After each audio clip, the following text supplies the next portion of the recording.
کہ حضور کو جب جب ماں کی یاد آئی تب تب حضور روئے، آنکھ میں آنسو آئے، حتیٰ کہ جب حج کے لیے جا رہے تھے تب بھی ماں یاد آئی، اور جب مقام ابوا پہنچے تو حضور کی آنکھوں میں آنسو تھے۔ سب نے پوچھا حضور کیوں رو رہے ہیں؟ حج کو جا رہے ہیں۔ زندگی کا حضور علیہ السلام نے ہجرت سے پہلے تو ہر سال حج کیا تھا، لیکن ہجرت کے بعد حضور نے صرف ایک ہی حج کیا، تو اس حج کے لیے جا رہے تھے، گویا کہ یہ ظاہری طور پر پہلا اور آخری حج تھا۔ حالانکہ ہم ظاہری طور پہ کہتے، ورنہ ہمارا تو ایمان ہے کہ حضور علیہ السلام اب بھی چاہیں تو حج فرمائیں۔ جب موسیٰ علیہ السلام قبر میں نماز پڑھ سکتے ہیں تو حضور علیہ السلام کا میدان عرفات میں آنا کیا عجب ہے، بلکہ ان کا آ جانا، لوگ عرفات میں آتے ہیں تو لوگوں کی معراج ہوتی ہے، حضور عرفات میں آئے تو عرفات کی معراج ہو جائے، یہ اپنے نبی کی شان ہے۔ تو عرض کر رہا تھا کہ حضور حج پہ جا رہے ہیں، حجۃ الوداع ہے، اور رو رہے ہیں مقام ابوا۔ حضور کیوں رو رہے ہیں؟ کہ میری ماں کی یاد آئی۔ اور پھر حضور تھوڑی دیر کے لیے لوگوں سے دور ہو گئے، نظر نہیں آئے۔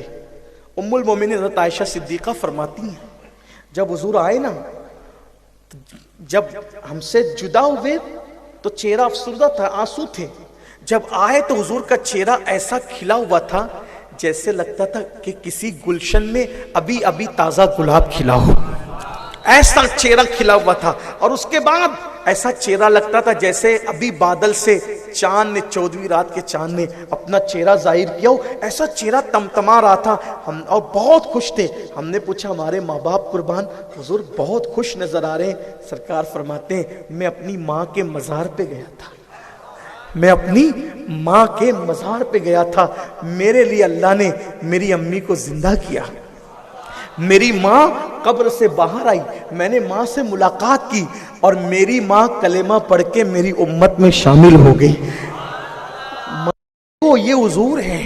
بلکہ میں تو یہ کہتا ہوں کہ حضور علیہ الصلوۃ والتسلیم نے ماں کی اہمیت بتائی۔ حج کو جانے، ماں سے ملے بغیر نہیں گئے، ماں کے مزار پہ حاضری دیے بغیر حضور علیہ السلام جب وہ حرم کی طرف نہیں بڑھے، بلکہ جاتے جاتے اب بات مکمل ہوتی ہے کہ حضور کو جب ماں یاد آئی حضور روئے۔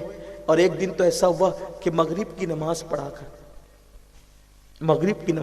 کر حضور علیہ السلام مسجد نبوی میں بیٹھے، آنکھ میں آنسو، حضور علیہ السلام کی آنکھ میں آنسو، سرکار علیہ السلام کی آنکھ میں آنسو دیکھ کر صحابہ نے پوچھا حضور کیوں رو رہے ہیں آپ کے رونے کی وجہ کیا ہے؟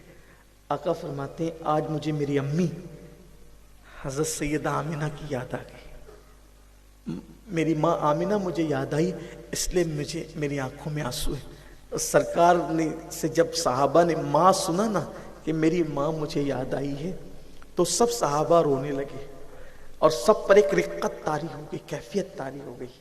روتے روتے سرکار نے فرمایا اے میرے صحابہ، اگر آج میری ماں حیات ہوتی تو کتنا اچھا ہوتا۔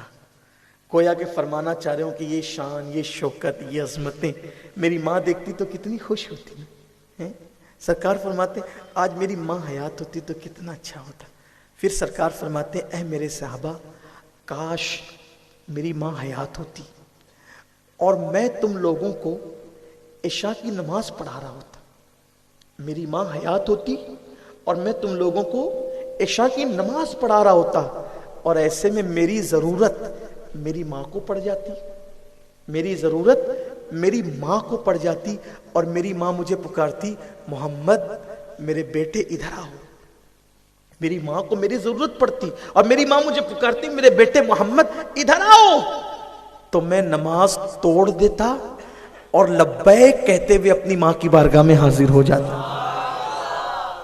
لبیک کہتے اپنی ماں کی بارگاہ میں۔ یہ حضور علیہ السلام نے ماں کا درس دیا، یہ سلوک کیا ماں کے ساتھ، یہ ہمیں طریقہ بتایا، لیکن آج ہمارا تعلق وہ نہیں رہا۔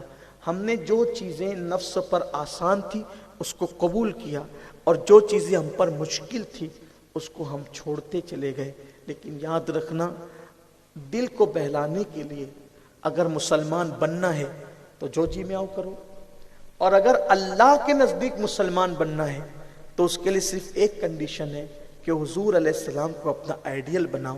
اللہ فرماتا ہے لقد کان لکم فی رسول اللہ اسوۃ حسنہ، کہ تمہارے لیے تمہارے نبی کی زندگی میں بہترین نمونہ ہے۔ میں